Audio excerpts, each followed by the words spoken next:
Eve teasing అనేది నాకు చాలా చిరాకు. నిస్సహాయ స్థితిలో ఉన్న ఆడపిల్లల్ని వేధించడం అనేది మగతనం కాదు. అది మీరు మగతనం కావాలంటే జిమ్నాస్టిక్స్కి వెళ్ళండి. మీరు మగతనం ప్రూవ్ చేయాలంటే దేశం కోసం ఒళ్ళుంచి ఆర్మీలో జాయిన్ అవ్వండి.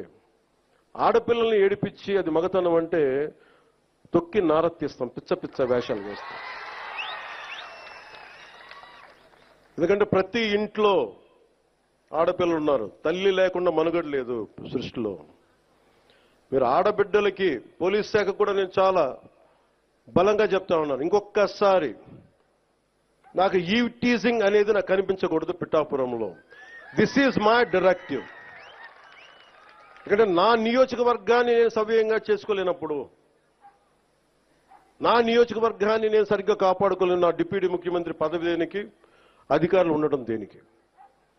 నేను చాలా స్పష్టంగా ఉన్నాను ఈ విషయంలో. వీళ్ళను కొడితే క్రిమినల్స్కి కాస్ట్ లేదు, గుర్తుపెట్టుకోండి.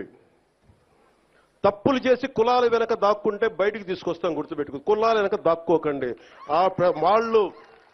వాళ్ళు క్రిమినల్స్కి కులం లేదు, ప్రజాప్రతినిధులకి కులం లేదు. We are very clear about it. చాలా స్పష్టంగా ఉన్నాం దాని మీద.